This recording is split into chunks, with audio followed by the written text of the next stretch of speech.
Today is brew day. We're also cooking a lasagna, but that's something else. We are brewing a 5-gallon batch of mead. We're making a kind of hoppy, crispily crushable beer, and the recipe comes from Doing the Most. So shout out to Doing the Most for their excessively tested recipe. Make sure you do leave a like and comment below and see what other kind of recipes you would like to see on the channel, or more cooking stuff in general. I'm doing a lot. We now have our kitchen all to ourselves again, so I'm really looking forward to making more stuff and sharing it with you guys. So let me know what you'd like to see, and the likes are very helpful. Thank you. Also subscribe. That's a very good idea as well. I've been really looking forward to this. We finally got our first honey harvest, and we're going to use it to make this batch. So thank you very much, Doing the Most. Really do appreciate that for the recipe. I mean, you don't know I'm doing this, but I'm doing it. And I'm going to be going through it for a more actual useful recipe. You should definitely just check out their recipe, and I will link it in the description below. But I'm going to be showing you guys me making it and a couple of adjustments that I might be making. I'm a very inexperienced brewer.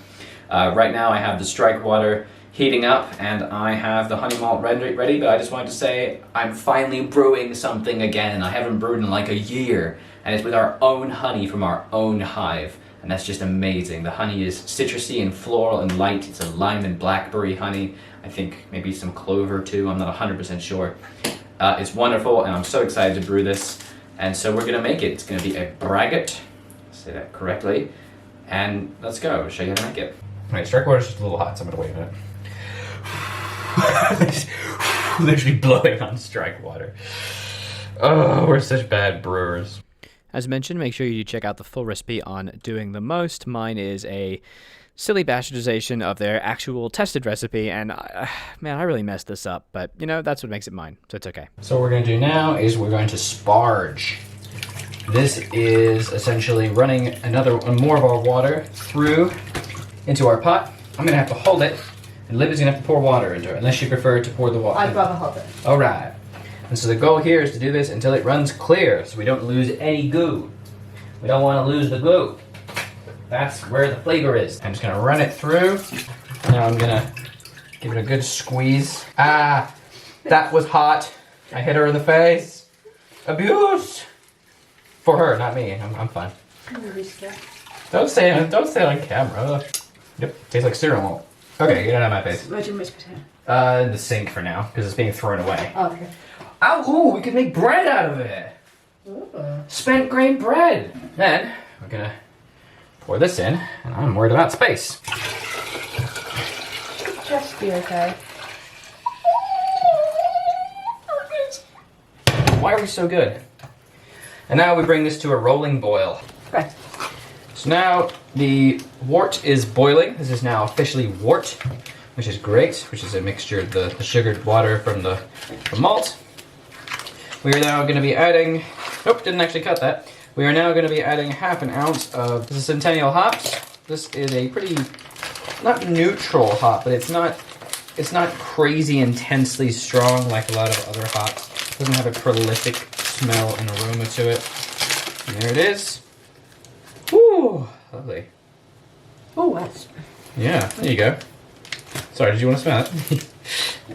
That's weird. Yeah. So we will be adding half an ounce of this, and then at 45 minutes, a further ounce. So this is the bittering hops. These go in for the longest. These go for the full hour, and this contributes the bittering elements. The rest of it contributes the aroma. So we want to go for only 14 grams. We're just going to filter this out, and then in we go. And that is beer. And look at that. Woo! Whoa.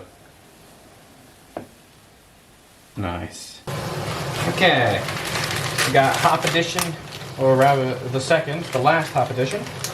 And this is the main floral component. And when you add this is what provides a lot of the kind of nice aromatic compounds.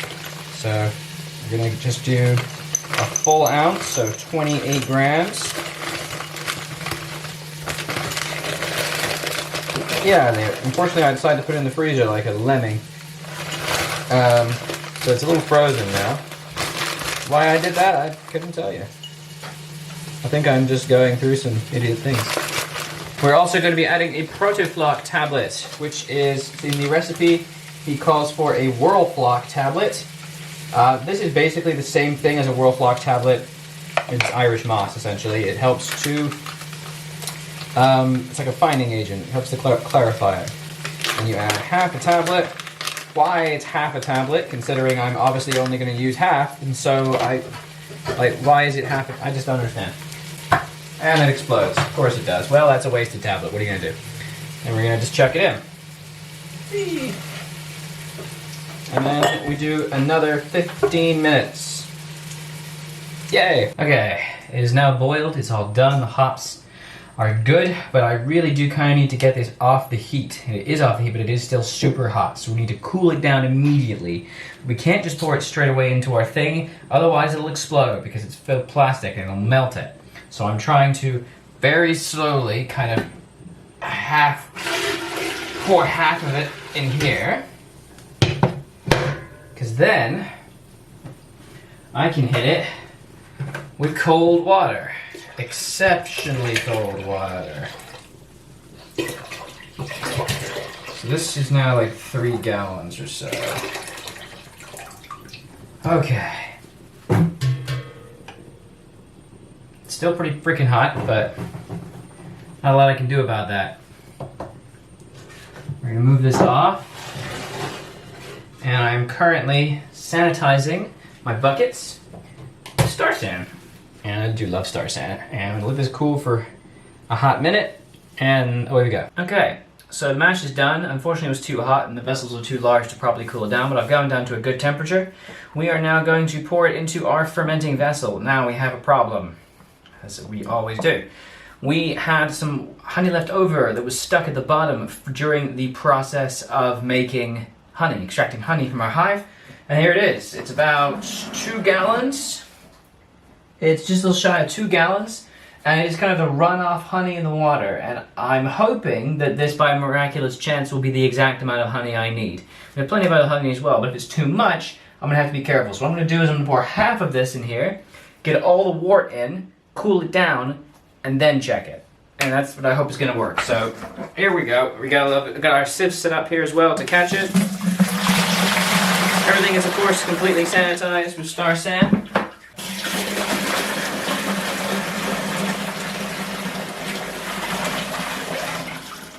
Woo! Look at that gross hops. Okay, it looks okay. Temperature-wise, it looks alright.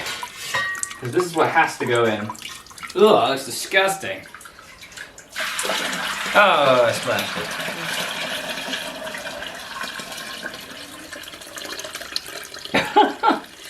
Cool. So that is 15 liters. So I still do have a full 10 to go. I'm pretty sure that this will probably be not too much honey. I mean, it's pretty weak. What do you think, Livy? Do you think it was 5 pounds of honey? I don't know how to gauge honey. 5 jars. Neither do I. It's very tricky to try and figure that out. When it's in a larger container, I can't really grasp how much is Yeah, there. me neither. Well, I think I'll pour the rest of this and then also pour more water in and we'll see what we got. Back we go, round 2. Perfect. And then we'll get the rest of this as well. I'm trying to catch any extra wax we might have. Great. So that leaves us with just about another gallon to go. So I will put the... Yeah.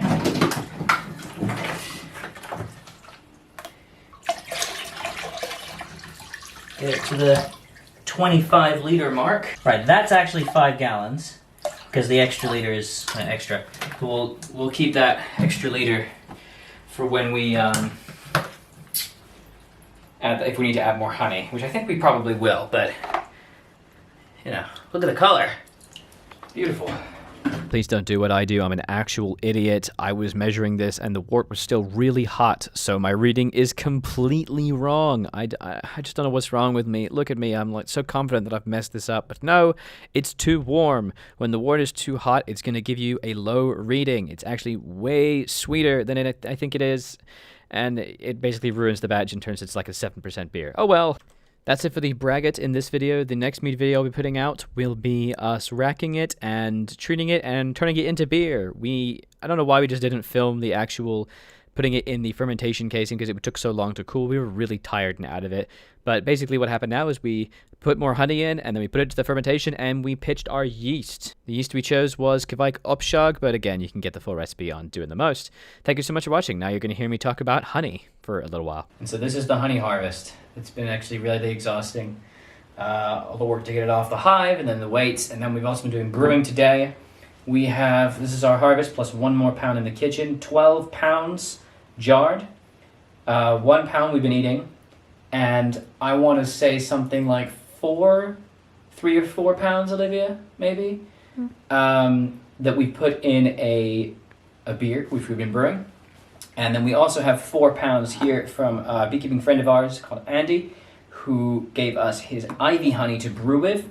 And we used that for the brewing as well, quite a lot of it. But we had extra, so we've jarred it up as well, and we'll probably use that for other brew days, because it's actually really good. He said it wasn't very good, but it's great. This is actually ivy honey, and hopefully you'll be able to see the difference. Our honey on your right, and the ivy honey on the left. So this is older honey, but it's from ivy vines. And you can see the thick viscosity. It's almost like jelly. Whereas over here, it's clear and simple. I don't think we filtered this fine enough. And I also don't think we allowed enough time for it to settle because there's actually quite a lot of pollen particulate within the honey. And this would not win you any awards in honey shows, but I don't care at all. It's completely safe and delicious. Really good. It's clovery and lime. I think it's lime and blackberry and other things as well. It's really delicious. It was really tiring, but we did it. We harvested honey, and it's entirely possible we'll get an ivy harvest in late August, but we'll see how they go with it. Thank you so much for watching. Do be sure to leave a like and also comment below if you want to see more things beekeeping related, if you have any specific questions. This was surprisingly difficult, and also all the beekeeping, but it's been a real joy to do. And it's kind of been a little bit of a dream of mine, Olivia's, to do this for a few years now, to actually have honey we've harvested, and here we are. I'm really happy about it. So thank you very much for watching. Don't forget to subscribe as well for more. Bye-bye.